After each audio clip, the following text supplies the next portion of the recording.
मैं चितरंजन उरांव।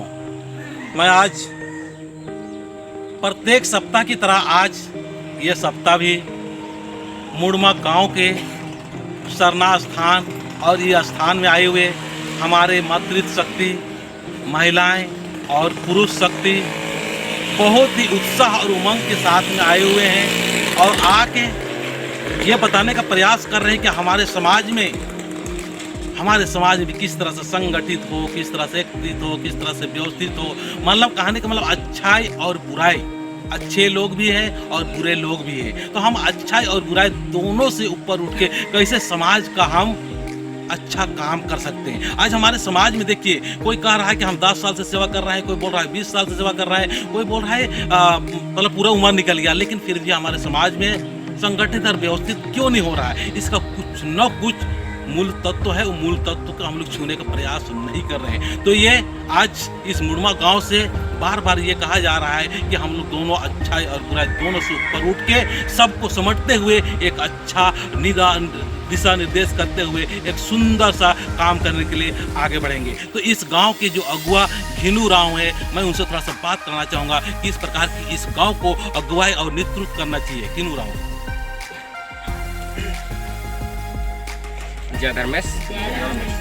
तो इन्ना ये पद्दानो बहुत सुंदर ढंग से एकत्रित मनार के इन्ना नाम ई समाजन वहाँ पर आगे पूरा राजीनु इमुड़मा पत्ता की नामे मनी अदिले के नाम पूरे पद्दन तारा तक एकजुट मनार की ई पद्दन फिर से जगह बना की चिउट नंजकत आर इन्ने नाम एकजुट तार आर की इन्ना जाति पातिन थी मैया चुआर की इन्ने मन संगेम बराठी जाला टोंकानो प्रार्थना आरिना ई प्रार्थना की माध्यम गने नाम बहुत नंदत उंदत इन्ना इंद्रामल खखरी। लेकिन यदि कि पहले नामा धर्मेश से कानंत पहले धर्मेश कुशन काना की आत्मन अरस्ताना की अड्डा का मौत ईद में खाए धर्मित को हा संदेश है। जय।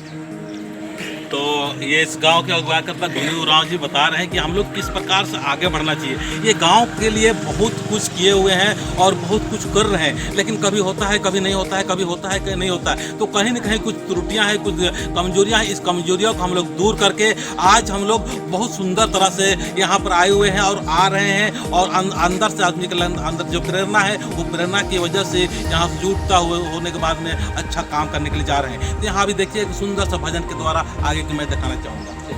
जय धर्मेश।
ये चेतना भजन है। ये चेतना भजन के द्वारा आदिवासियों को एक चेताने का एक भजन है। वो आदिवासियों को बोल रहे हैं कि हमारी जो संपत्ति है, हमारा जो धार्मिक संपत्ति है, हमारा जो पारिवारिक संपत्ति है, हमारे अंदर में जो धन दौलत है, तमाम तरह का कुछ भी समस्या है, दिक्कत है, जब तक हम धर्मेश के पास नहीं आएंगे, भगवान के पास में नहीं आएंगे, जब तक हम अपने जाला में नहीं आएंगे, इस प्रकार से सुंदर सा व्यवस्था की जगह पर नहीं आएंगे, तो आज न कल हम लोग धीरे धीरे हमारा जो व्यवस्था है वो भिन्न भिन्न और छिन्न भिन्न होते हुए बेतरतीब होता जाएगा। और हम लोग इसी प्रकार से हम लोग क्या करते हैं, अलग थलग होते जाएंगे। हमारे अंदर विचारिक शक्ति कमजोर पड़ जाएगा।